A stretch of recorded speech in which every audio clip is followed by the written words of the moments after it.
اول خطوه مثل ما قلنا يدخل على البايوس. The computer loads the basic input output system from room.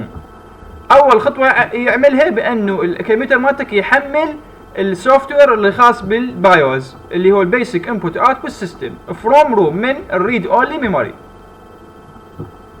ايش راح يسوي لك البايوس؟ provides the most basic information about storage devices, boot sequence, security, plug and play, auto devices recognition, capability and a few other items.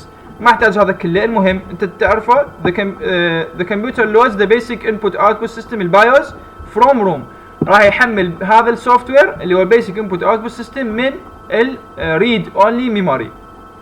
اكيد راح يوفر لك شنو البايوس؟ يوفر لك معلومات عن الخزن، الاوبريتنج سيستم وين بالضبط موجود، على السي درايف مثلا اللي يكون يشتغل عندك الرام، يشتغل عندك الهارد، يشتغل عندك الديسبلاي مالتك الشاشه. هذني الشغلات كلش رئيسيه. الانبوت والاوتبوت مالتك، يعني الانبوت مالتك كيبورد وماوس، الاوتبوت مالتك الشاشه مثلا مالتك، ما له علاقه بالاوتبوت الثانويه مثلا برنتر او فد شيء. اهم شيء انت عندك مثلا الشاشه مالتك، تمام؟ يشوف البروسيسور مالتك، المعالج مالتك بانه شغال، يشوف بانه الانبوت مالتك الماوس والكيبورد شغاله، خلاص يشوف ذني الامور بالبدايه من اول ما تفتح الحاسبه، اول ما يحمل البايوس.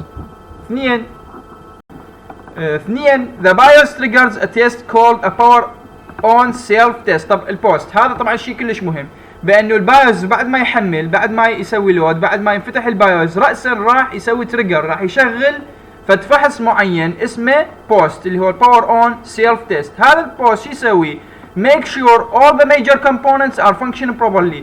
كل الاجزاء الرئيسيه مثل ما استوني تطرقت عليه بنقطه واحد، كل الاجزاء الرئيسيه من هي مثلا الكيبورد، الماوس، الشاشه، الهارد مالتك، الرام مالتك، البروسيسور مالتك، بانه يكونوا شغالات بصوره صحيحه او هن يعني يشتغلن تمام، بانه ماكو ايرور بيهن، ماكو فد شورت سيركت صاير، قطع بالدائره، فالدامج معين، ربط بالوايرات خطا، بانه اي شيء صار خطا بالادخالات مالتك او الاخراجات مالتك الانبوتس والاوتبوتس راح تبين هنا بالباور اون سيلف تيست، بانه هو فد فحص ذاتي راح يقوم بالبايوس بعد ان تقوم بتشغيل الحاسب مالتك، بعد ان يحمل البايوس to make sure all the major components are functioning properly. طبعا ايش راح تسمع اول ما شغله حاسبه؟ تشوف الصوت مالت الماطورات مالتك، مالت الدرايف، مالت الدي في دي، تسمع ممكن بالحاسب الديسكتوب فد اصوات معينه، ممكن تشوف الليدز مالتك فلاش، لان الاضويه مالتك مالت الحاسبه مالت اللابتوب تظل ترمش.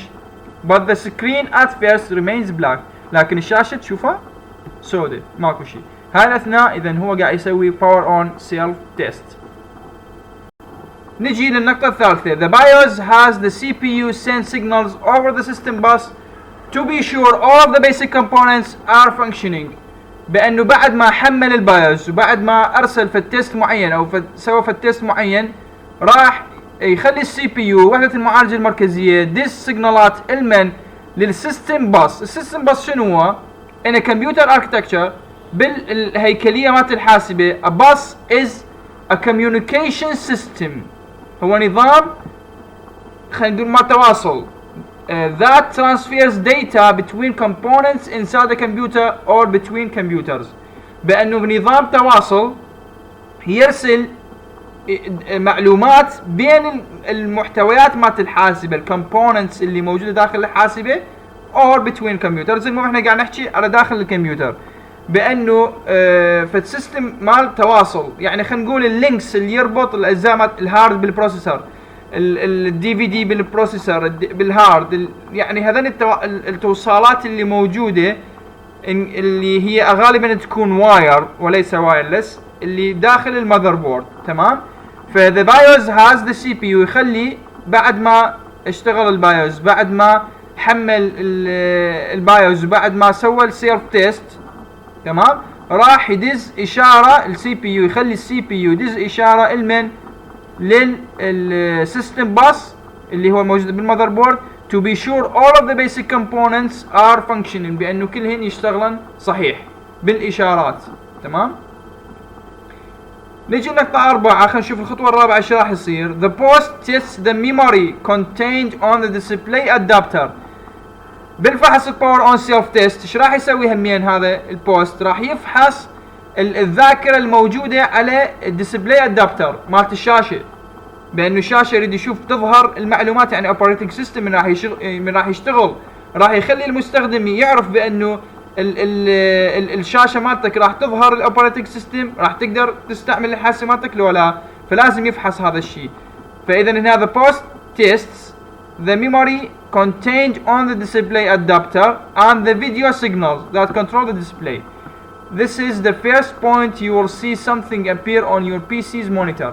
بانه اثناء ما يجري هذا الفحص اللي هو الفحص الرابع اللي هو البوست مالتك، الفحوصات مالت البوست مالتك راح تفحص خلينا نقول الذاكره مالت الشاشه، مثلا كارت اللي موجوده بكارت الشاشه، او اذا كان هو الكارت الشاشه مالتك ويا المذر بورد اكيد اكو فد ميموري موجود همين هنا، فراح ينفحص الديسبلاي ادابتر هذا باشارات فيديويه، وراح يظهر لك فد شيء على الشاشه، مثلا تظهر الشاشه مالت العفو اللوجو مالت الويندوز، او اللوجو مثلا مالت الاندرويد، او اللوجو مالت الاي او اس، نظام تشغيل الاي او اس، فراح يظهر لك فد شيء على الشاشه وينكتب لك لودينج مثلا جوا، او يظهر لك المهم فد شيء صوري، جرافيك صوري يظهر لك على الشاشه مالتك. This is the first point you will see something appear on your PC's monitor.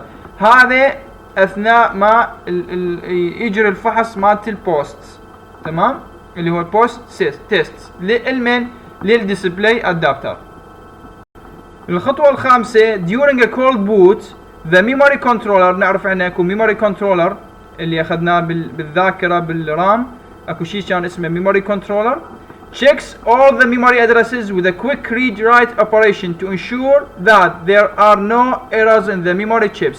نعرف بانه الرام مالتك مكون من memory chips، هذن الميموري كل واحد عباره عن مثل ما قلنا بانه بت، هاي البت هي عباره عن متسعه وترانزستور، تمام، فراح لازم ينفحصن عن طريق الميموري كنترولر. شلون يفحصن؟ بانه يسوي ريد رايت، مثلا يشحن ويفرغ المتسعه مالتك، انا مودي اعرف بانه الذاكره مالتك ما بيها شيء وماكو خطا عندك بالميموري تشيبس، تمام.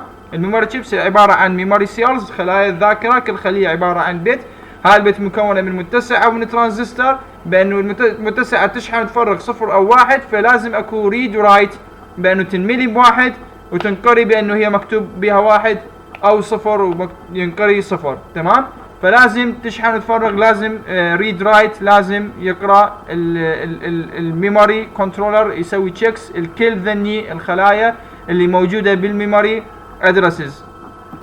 هنا بالخطوه السادسه the computer loads the operating system، الحاسب مالتك راح تحمل الاوبريتنج سيستم نظام التشغيل مالتك from the hard drive اللي موجود على الهارد درايف فرضا بالسي into the system's RAM، للرام راح تحملها. That ends the post and the BIOS transfers control to the operating system. وهذا راح يخلي بانه ينهي البوست وينهي البايوس ترانسفير كل الكنترول للاوبريتنج سيستم، انه بيصير نظام التشغيل هو المسيطر هنا، البوست خلاص والبايوس مالتك انتهى بهاي اللحظه. فاذا البايوس هو اللي يكون بالبدايه المسيطر، الانبوت اوتبوت سيستم هو اللي يكون المسيطر على بين الادخالات مالتك والاخراجات مالتك الموجوده بالحاسبه. بعد ان تدخل نظام التشغيل البايوس راح يرسل كل السيطره لنظام التشغيل. ينتهي البوست، اي فحوصات تنتهي لان اشتغلت الحاسبه and the BIOS transfers control to the operating system، وراح يصير السيطره بيد الاوبريتنج سيستم.